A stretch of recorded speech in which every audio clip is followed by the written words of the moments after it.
sera abordé l'ensemble de la question de la fraude fiscale et de l'évasion fiscale, c'est-à-dire aussi bien celle des particuliers que des entreprises.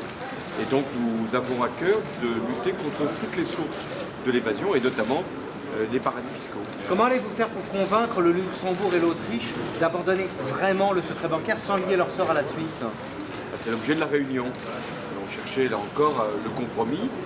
Peut-être les délais peuvent être donnés, mais il y a un moment où à la fin de l'année, les décisions doivent être prises. Parce qu'on ne peut pas laisser un pays, plusieurs, même au sein de l'Union européenne, être des sources justement de transferts justifiés par des motifs fiscaux. Vous espérez des avancées concrètes s'il n'y en avait pas aujourd'hui sur l'échange automatique d'informations entre ces pays justement au sein de l'Europe? Est-ce que ce sommet serait un échec?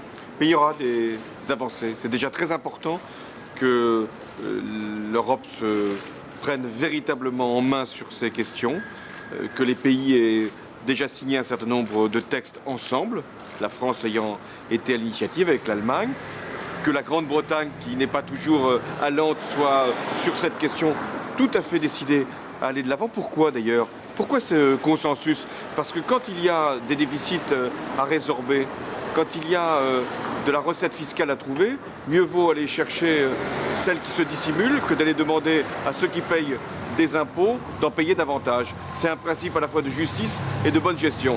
Ils doivent payer des impôts ceux qui n'en payent pas. Mais il est portable pour les contribuables aujourd'hui d'avoir une telle pression fiscale alors que de grandes multinationales ne paieraient pas assez d'impôts. Voilà, c'est tout à fait l'idée qui est la nôtre. Pourquoi aller chercher de la recette fiscale dans la poche de ceux qui payent légalement leurs impôts? Donc plutôt que d'augmenter les taxes, les taux, les impôts, les prélèvements, mieux vaut aller chercher la matière imposable là où elle se cache aujourd'hui.